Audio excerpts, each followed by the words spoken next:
divided into three parts. Each stanza represents three stages of life: childhood, youth, and old age. Birth, living life, and death appear to have been signified as three stages of the cycle of life.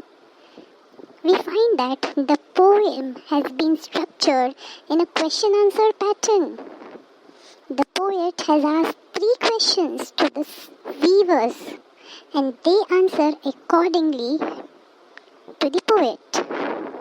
However, in the questions and answer lies the temperament of the poet.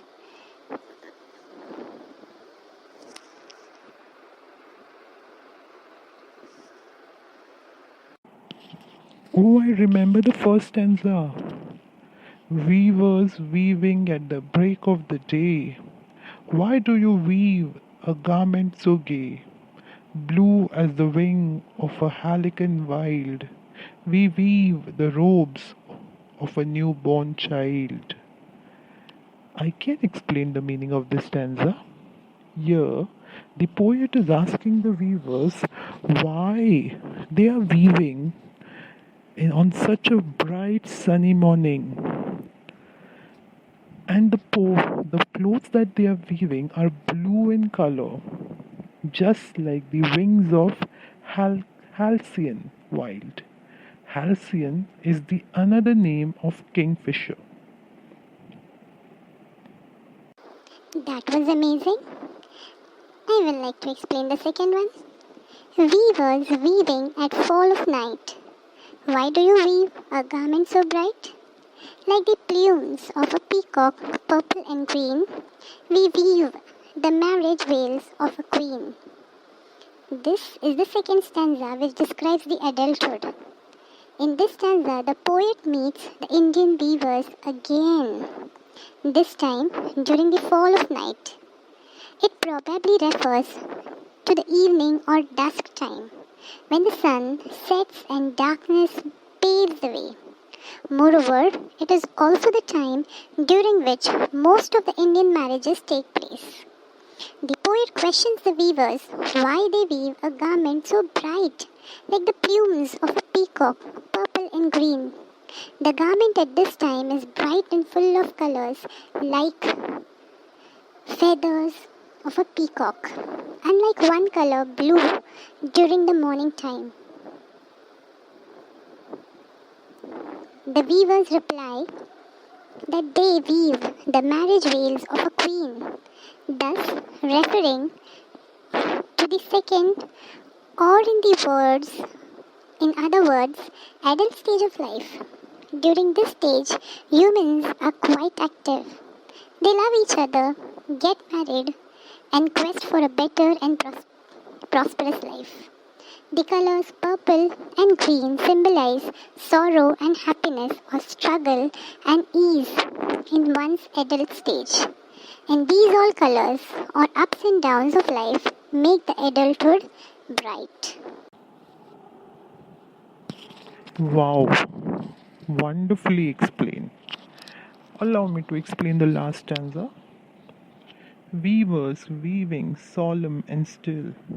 What do you weave in the moonlit light chill? White as a feather and white as a cloud, we weave a dead man's funeral shroud. In the final stanza, the poet finds the weavers solemn and still, that is, they are quite sorrowful, grieved, and silent.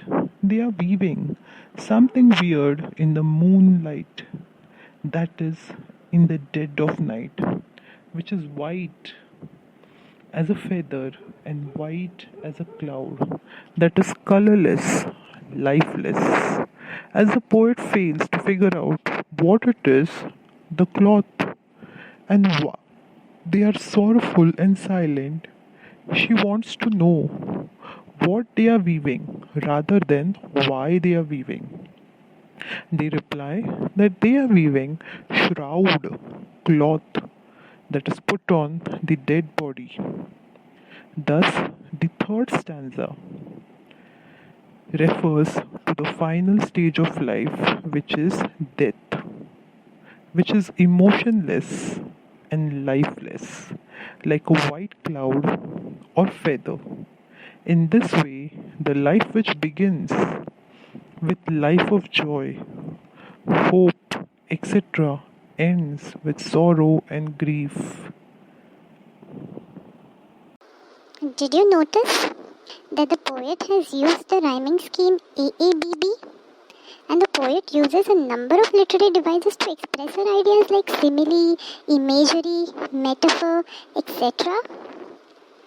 Now, I request all my listeners to find out the examples of simile, imagery, and metaphor from the poem and write it in your notebook.